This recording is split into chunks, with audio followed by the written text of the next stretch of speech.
And here we go with another round of the Great American Stampin Show, Season 3, Episode 19, in which we take on a template that is really hard. I had a real challenge with this one, but in the end, I'm pretty happy with my card, and I just cannot wait to see what you think about it. So thanks for being here today, for checking this card out. Brandy won last week. Congrats, Brandy. This was my card, so not the winner, but I'm showing it to you because this influenced my card for this week, because last week I said, oh, this card turned out green. I was expecting it to be red. And so this time I made sure to make a red Christmas card, and would love to hear your comments about what you think about my interpretation of the template. I think that's all. I hope you enjoy, and let's go. Card sketch 19 looks like this. And honestly, this is probably the hardest template for me yet. I was so stumped. Like, what do I do with these circles? I couldn't imagine doing that many circles of anything. And then I had an idea that this is just more like a grid. So I was going to focus on the separations rather than the actual circle images. So that's what I'm doing. If that doesn't make any sense, you'll see in just a minute. So I've got, the card is going to be Mossy Meadow, and then I've got Greetings of the Season stamp set, but that's, just greetings, so that's not going to be too much. And then I've got some masking paper. This is what a full sheet of masking paper looks like, but I'm actually I've already cut up a bunch of little pieces. So I'm going to be using these, and I'm going to stick these down here on my card to make a grid, like the template. So I've cut these in, I think they're like 1/8 of an inch. It's little and it's kind of a pain, but it will accomplish what I want. And so I'm going to do it. And the other thing is the opening on the masking paper is only one direction. So I had to cut them in little bits like this. So there's not very much overlap, but you'll see, and hopefully it will all make sense.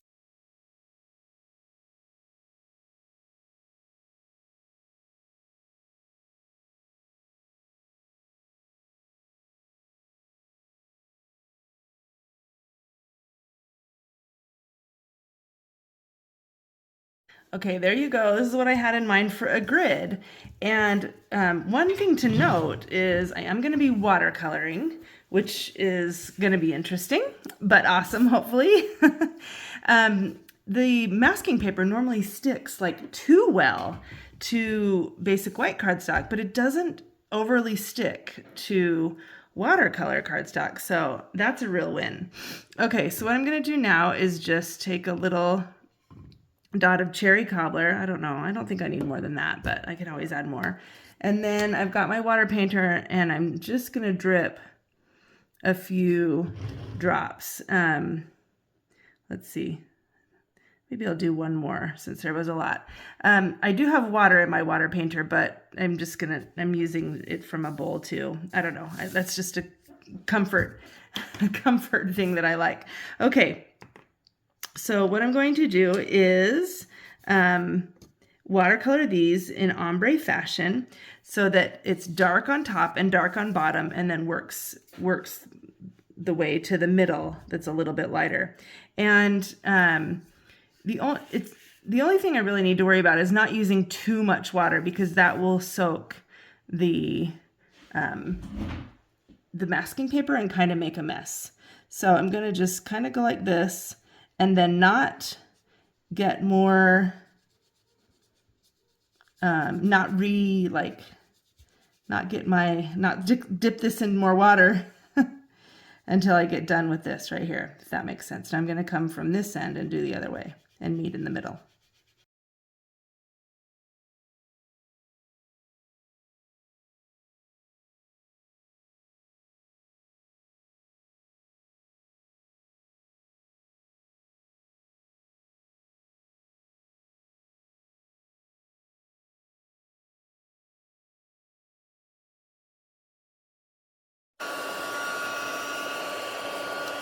Okay, just a little bit of heat tool to make sure that it's dry. And honestly, I don't know why it's darker and lighter because I'm dipping in the exact same pool, but I'm okay with that because I don't want it to look exactly the same. I want it to be kind of unique and like different colors in the different boxes, but still kind of a dark to light, if that makes sense. Okay, moment of truth. Let's peel this away and see how it looks. See how easy this masking paper comes off of the watercolor paper.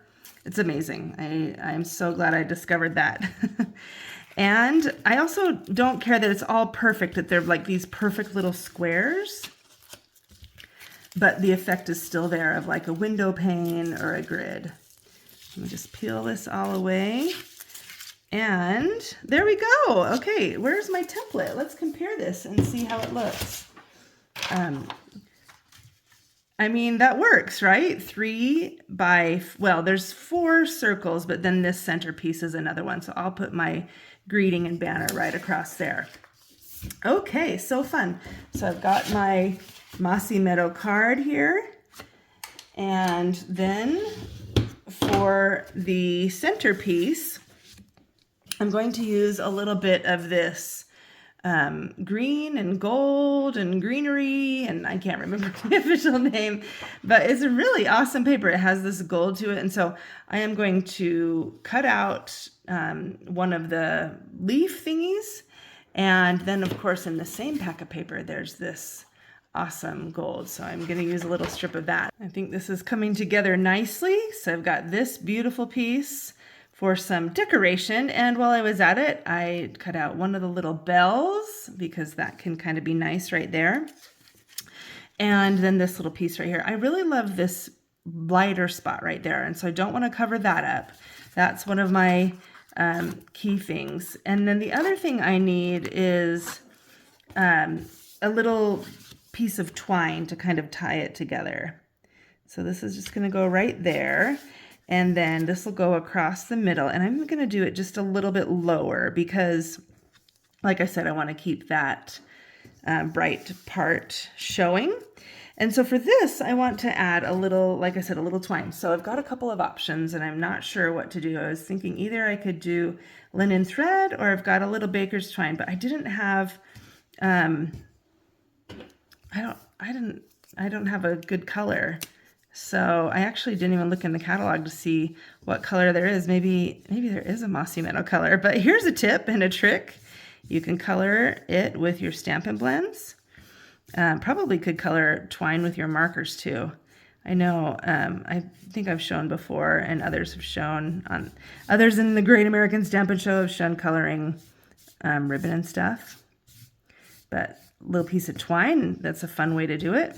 Okay, twine is all colored, and now I'm going to just attach this to this. This is a little difficult to tie a bow around, but it's just going to kind of hover, and I'll probably put some adhesive on it. So I just want to tie it around this mistletoe. I think this is mistletoe. I don't know for sure, but I think it's kind of perfect because it has like the little white berries. So I'll just tie this around. All right, I've got a little mini glue dot cannoli rolled up, and I'm just sticking that right there so that the twine doesn't fall off.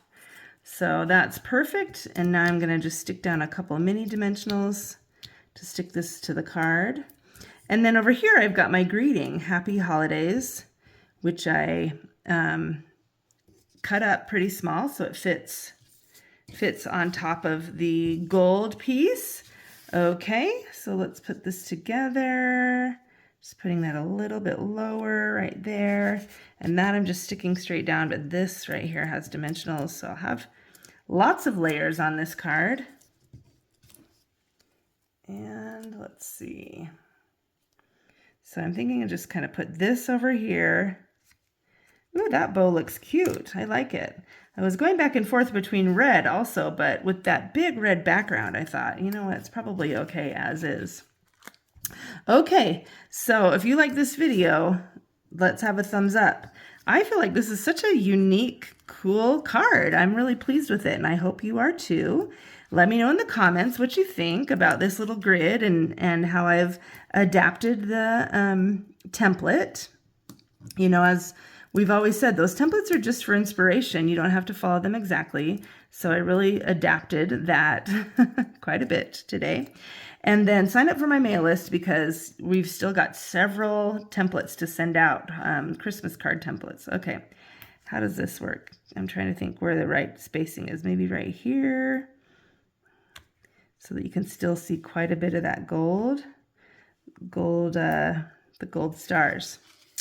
And this is my card. You know, some gems might look cute, but I didn't think about it, and I don't really know where they are. So I painted my room this week. It's kind of a mess in here. So I'm feeling more accomplished than ever. Let me show you. Here's a different version that I did with half green and half red. I think it looks really cool, but it just felt really busy, like kind of a lot. And the very first one I did even had red and yellow, and so this little grid this grid template thing was really fun. I think a rainbow would be amazing, but of course I wanted to stick to a Christmas card. So this is my entry for season 3 episode 19, and at this point when I'm ready to present to you my final card, I realize I forgot Wink of Stella. I was going to put Wink of Stella in the red, so I'm going to just grab it and brush a little bit over it to kind of give it just a little bit of a shimmer. Because that was my plan all along, darn it. You know what? It rarely ever goes according to plan, so that's okay. Just going to add a little bit of Wink of Stella here, and this is just barely showing. Hopefully you can see that. Oh, doesn't that look beautiful? Really adds something special. Well, I am pleased as punch with how that little shimmer worked out.